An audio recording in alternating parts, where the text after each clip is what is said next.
Hello everyone. So నేను ఇక్కడ ఉస్మానియా యూనివర్సిటీకి సంబంధించిన 5th సెమిస్టర్ మ్యాథమెటిక్స్కి అంటే లీనియర్ ఆల్జీబ్రాకి సంబంధించిన ఒక మోడల్ క్వశ్చన్ పేపర్ని తయారు చేయడం జరిగింది. మోడల్ క్వశ్చన్ పేపర్ని. సో ఇందులో ఫస్ట్ 3 యూనిట్స్ అనేవి మనకు ఆల్రెడీ ప్రీవియస్గా ఉన్న సిలబస్లోనే ఉంది. ఒక 4th యూనిట్లో గ్రాఫ్స్ విత్ ప్రాసెస్ మాత్రం ఎక్స్ట్రా యాడ్ చేయడం జరిగింది ఈ year. So based on repeated questions and important topics, I prepared this question paper. It may be useful for your semester examination. So మన ఛానల్కి కనుక ఎవరైనా ఫస్ట్ టైం వచ్చిన వాళ్ళు ఉన్నట్లయితే సబ్స్క్రైబ్ చేసుకోవడం మాత్రం మర్చిపోకండి. వీడియోని ఎండ్ వరకు చూడండి.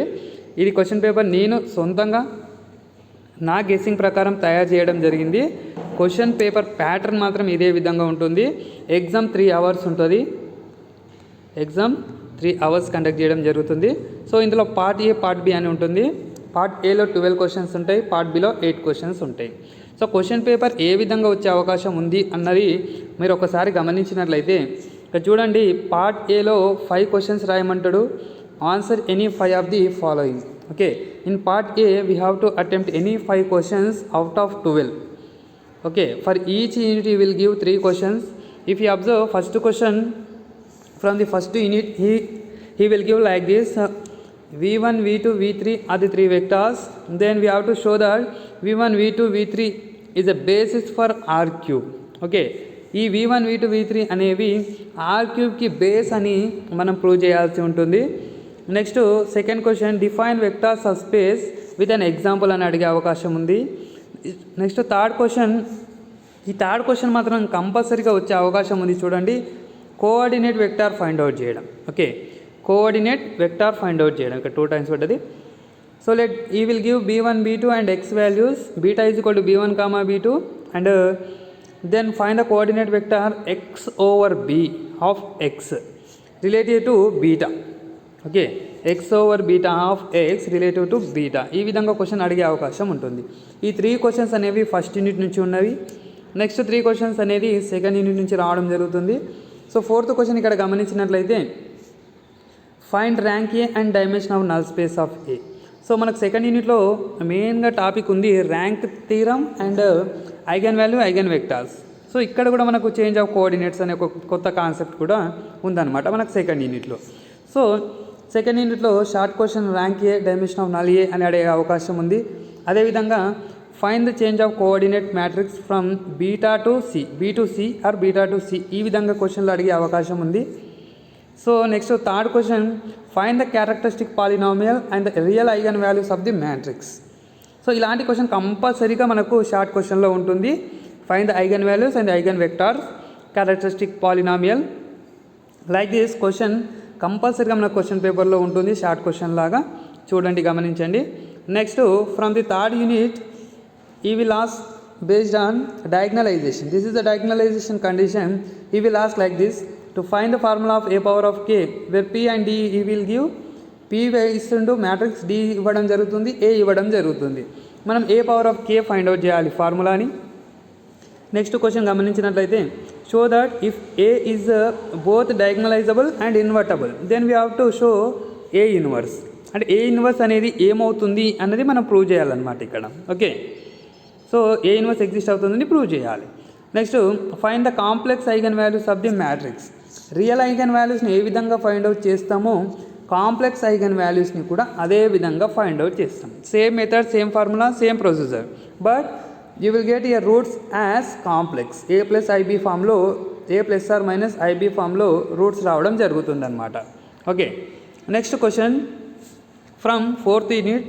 4th యూనిట్ నుంచి మనకు కొన్ని ఇంపార్టెంట్ టాపిక్స్ ఉన్నాయి. అవి ఏంటంటే unit normal vector, unit vector, angle between 2 vectors, angle between 2 vectors and as well as norm of a vector. ఇలాంటి క్వశ్చన్లు అడిగే అవకాశం ఉంది. So first question, unit vector in the direction of the vector u bar. In the direction of the vector u bar అంటే ఒకలా చేస్తాం. In the opposite direction of vector u bar అంటే మనకు ఆన్సర్కి మైనస్ రావడం జరుగుతుంది. అంతే, సేమ్ ప్రొసీజర్. ఆన్సర్కి మైనస్ పెడితే అపోజిట్ డైరెక్షన్లో ఉన్నట్టు అనమాట. Next complete norm u plus v, where u and వి ఈ విల్ గివ్ అంటే ముందు ఏం చేయాలి, విని యాడ్ చేసి తర్వాత నార్మ్ ఫైండ్ అవుట్ చేయాలి. నార్మ్ అంటే ఏంటి, length of an vector u plus V. Okay, u plus V length find out చేయడమే నార్మ్ అనమాట. Next last question of first part A, compute orthogonal projection of 1, on to the line through -4, 2 and 0, 0. So orthogonal projection పైన ఒక short question అడిగే అవకాశం ఉందన్నమాట. Orthogonal projection పైన ఒక short question అడిగే అవకాశం ఉంది from 4th unit. So out of this 12 మనం ఎన్ని చేయాలి అంటే ఓన్లీ 5 క్వశ్చన్స్ మాత్రమే అటెండ్ చేయాలి. 5 4 20 మార్క్స్ ఉంటుంది. Okay, out of this 12 we have to do any 5 questions. 5 4 20 marks అనమాట. Okay, now so 5 questions attend చేయాలి అంటే మనం 2 యూనిట్స్ పర్ఫెక్ట్గా ఉన్నట్లయితే 6 క్వశ్చన్స్ అటెండ్ చేయొచ్చు. ఓకేనా, 2 యూనిట్స్ పర్ఫెక్ట్ ఉంటే 6 క్వశ్చన్స్ అటెండ్ చేయొచ్చు, మనం 5 చేయాలి. ఓకే, సో ఇది ఈ 12 క్వశ్చన్స్ ఇస్తాడని ఏ విధంగా చెప్తున్నాం, లాస్ట్ టైం కరోనా మోడల్లో 12 క్వశ్చన్స్ ఇచ్చి 5 చేయమన్నాడు. ఇట్ మే బీ ఈసారి 8 ఇచ్చి 5 చేయమనొచ్చు, యూనిట్ నుంచి 2 క్వశ్చన్స్ ఇచ్చి 5 చేయమనొచ్చు. అందుకోసం ఏం చెప్తున్నానంటే 2 యూనిట్స్ పర్ఫెక్ట్గా నేర్చుకోండి. ఇంకొక యూనిట్లో ఇంపార్టెంట్ టాపిక్స్ మాత్రమే నేర్చుకోండి. ఏదైనా ఒక యూనిట్లో ఓన్లీ ఇంపార్టెంట్ టాపిక్స్ మాత్రమే నేర్చుకోండి. 2 యూనిట్స్ మాత్రం ప్రతి మెథడ్ పర్ఫెక్ట్గా నేర్చుకున్న తర్వాత ఇంకొక యూనిట్లో ఓన్లీ ఇంపార్టెంట్ క్వశ్చన్స్ మాత్రమే పర్ఫెక్ట్గా నేర్చుకునే ప్రయత్నం చేయండి. నెక్స్ట్ పార్ట్ బిలో 8 క్వశ్చన్స్ ఇవ్వడం జరుగుతుంది. అందులో ఏవైనా 4 క్వశ్చన్స్ చేయాలి. Each question carries 15 marks. So 60 మార్క్స్కి పార్ట్ బి ఉండడం జరుగుతుందన్నమాట. ఓకే, పార్ట్ బిలో 8 క్వశ్చన్స్ ఇవ్వడం జరుగుతుంది. ఏవైనా 4 క్వశ్చన్స్ చేయాలి. ఈచ్ క్వశ్చన్ క్యారీస్ 15 మార్క్స్ అనమాట. 60 మార్క్స్కి ఉంటుంది. చూద్దాం, ఏవైనా 4 క్వశ్చన్స్ చేయాలి. ఫస్ట్ క్వశ్చన్ ఫస్ట్ యూనిట్ నుంచి define null space and the definition of null space రాయాలి. Find a spanning set for the null space of a given matrix. ఈ మ్యాట్రిక్స్కి స్పానింగ్ సెట్ ఫైండ్ అవుట్ చేయాలన్నమాట. ఇది ఫస్ట్ లాంగ్ క్వశ్చన్ ఫస్ట్ యూనిట్లో నుంచి. Second long question చూడండి, u1 u2 u3 v1 v2 v3 అనే vectors ఇవ్వడం జరుగుతుంది. ఈ u1 u2 u3 అనేవి span of h span of u1 u2 u3గా రాయగలిగితే, k span of v1 v2 v3గా రాయగలిగితే మనం base for h, basis of k, basis of h plus kని ఫైండ్ అవుట్ చేయమని అడిగే అవకాశాలు ఉన్నాయి.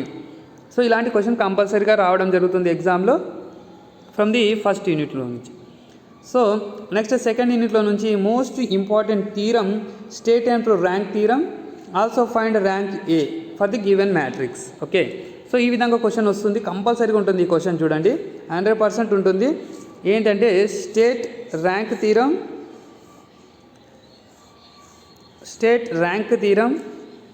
And state and prove rank theorem, proof కూడా రాయాలన్నమాట. ప్రూఫ్ కూడా also find rank A where A is a matrix E given. Next, find the eigenvalues and the eigenvectors of the given matrix. ఇది కూడా కంపల్సరీగా ఉంటుంది క్వశ్చన్. ఇలాంటి question ఉంటుంది, same numbers ఉండకపోవచ్చు, బట్ ఆ క్వశ్చన్స్ మాత్రం ఇదే విధంగా ఉండడం జరుగుతుంది. సో ఈ 2 క్వశ్చన్స్ మీరు కంపల్సరీగా అటెండ్ చేయాలి సెకండ్ యూనిట్లో నుంచి. ఇంకా 2 క్వశ్చన్స్ అటెండ్ చేయాల్సి ఉంటుంది. సో ఫస్ట్ యూనిట్ వదిలేసినప్పటికీ ఇక్కడ 17th క్వశ్చన్ గమనిస్తే ఇది థర్డ్ యూనిట్లో ఉంటుంది. డయాగ్నలైజ్ ది మ్యాట్రిక్స్ అన్నాడు. డయాగ్నలైజ్ ది మ్యాట్రిక్స్ అంటే దీనికి కూడా మనం eigen values, eigen vectors find out చేసిన తర్వాతనే డయాగ్నలైజేషన్ ప్రాసెస్ని స్టార్ట్ చేస్తామన్నమాట. అంటే మీరు సెకండ్ యూనిట్ పర్ఫెక్ట్ ఈ ప్రాబ్లమ్స్ నేర్చుకున్నట్లయితే ఈ ప్రాబ్లం కూడా ఇందులోనే కవర్ అవుతుందన్నమాట. సో ఇక్కడ 3 లాంగ్ క్వశ్చన్స్ కవర్ అవుతున్నాయి ఓన్లీ సెకండ్ యూనిట్ పర్ఫెక్ట్ ఉండడం వల్ల.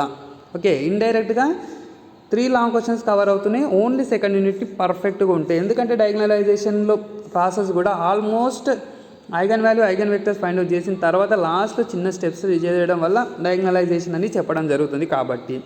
Next long question from the third యూనిట్లో నుంచి. సో ఫ్రమ్ థర్డ్ యూనిట్లో నుంచి solve the initial value problem x dash of t is equal to a into x ఆఫ్ t where a is given, initial value is given. So ఇది కూడా ఈ ప్రాబ్లంకి eigen value, eigen vector find out చేసిన తర్వాతనే మనం ఈ initial value ప్రాబ్లమ్ని, ఈ డిఫరెన్షియల్ ఈక్వేషన్ని సాల్వ్ చేయడం జరుగుతుంది. అంటే ఈ క్వశ్చన్ని కూడా మీరు ఆల్మోస్ట్ ఎండింగ్ వరకు సాల్వ్ చేయొచ్చు if you know eigen value and eigen vectors.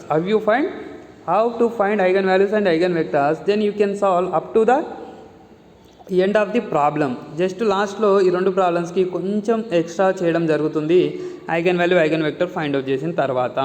So if come to the last unit, last యూనిట్లో కూడా u1 u2 u3 u4 x అనే వాల్యూస్ ఇవ్వడం జరుగుతుంది. ఈ విధంగా క్వశ్చన్ అడిగే అవకాశం ఉంది అని చెప్తున్నాను. సో ఇలాంటి క్వశ్చన్లు అడుగుతాడు ఆర్థోగోనల్ బేసిస్. సో దీన్ని ఈ ఆర్థోగోనల్ బేసిస్ ఉంది కదా, ఇది ప్రొజెక్షన్ అనే కాన్సెప్ట్ని యూజ్ చేసుకొని సాల్వ్ చేయడం జరుగుతుంది. ఆర్థోగోనల్ ప్రొజెక్షన్ అనే కాన్సెప్ట్ యూజ్ చేసుకొని ఈ ప్రాబ్లమ్స్ని సాల్వ్ చేయడం జరుగుతుందన్నమాట. Now coming to the last unit. Last problem, find an orthogonal basis for the column space of matrix. This also find the QR factorization. So ఈ orthogonal basis ఈ మ్యాట్రిక్స్కి find out చేయాలి. QR factorisation అంటే ఇక్కడ మనం కొత్త process use చేస్తాం, అదే Gram Schmidt. ఎగ్జామ్లో గ్రామ్ స్మిత్ ప్రాసెస్ అని మెన్షన్ చేయడు. మెన్షన్ చేసినా చేయకపోయినా గ్రామ్ స్మిత్ ప్రాసెస్ యూజ్ చేసుకొని మనం ఈ ప్రాబ్లం చేయాల్సి ఉంటుంది. ప్రాబ్లం ఎట్లుంటుంది అంటే, orthogonal basis for the column space of the matrix also find QR factorization అని ఈ విధంగా క్వశ్చన్ అడిగినట్లయితే మనం గ్రామ్ స్మిత్ ప్రాసెస్ యూజ్ చేసుకొని సాల్వ్ చేయడం జరుగుతుంది. ఇది గమనించండి మీరు. సో నా బెస్ట్ ఒపీనియన్ ఏంటంటే, నా బెస్ట్ సజెషన్ ఏంటి అంటే, మీరు ఈ సెకండ్ అండ్ థర్డ్ యూనిట్లో ఉన్న ప్రాబ్లమ్స్ని సాల్వ్ చేసే ప్రయత్నం చేయండి. సెకండ్ థర్డ్ యూనిట్లో, ఎందుకంటే ఈ ప్రాబ్లం అయినా మీరు ఏం చేస్తారు, ఎక్సెప్ట్ ఈ ప్రాబ్లం అనుకోండి, ఈ 3 ప్రాబ్లమ్స్కి eigen values eigen vectors find out చేసిన తర్వాతనే మనం మిగతా సాల్వ్ చేస్తాం. ఇది eigen values eigen vectors end అవుతుంది. ఇది కొంచెం ఎక్స్టెన్షన్ ఉంటుంది. ఇక్కడ ఉన్న ఎక్స్టెన్షన్ కాకుండా ఈ eigen value eigen vector find out చేసిన తర్వాత ఇంకో కొంచెం ఎక్స్టెన్షన్ ఉంటుంది, అది 18th ప్రాబ్లంలో ఉంటుంది. సో ఇది ర్యాంక్ ఫైండ్ అవుట్ చేయడం, ర్యాంక్ థీరమ్ని బేస్ చేసుకొని ర్యాంక్ ఈజీగా ఫైండ్ అవుట్ చేయొచ్చు by changing this into echelon form. Echelon ఫామ్లోకి చేంజ్ చేసుకోవాలి. Number of non zero rows ఎన్ని ఉంటే అదే దాని ర్యాంక్ అవ్వడం జరుగుతుంది అనమాట. అంటే మీరు ఎగ్జామ్లో only eigen values eigen vectors నేర్చుకున్నప్పటికీ మీరు పాస్ అయ్యే అవకాశాలు ఉన్నాయని నేను చెప్తున్నాను అనమాట.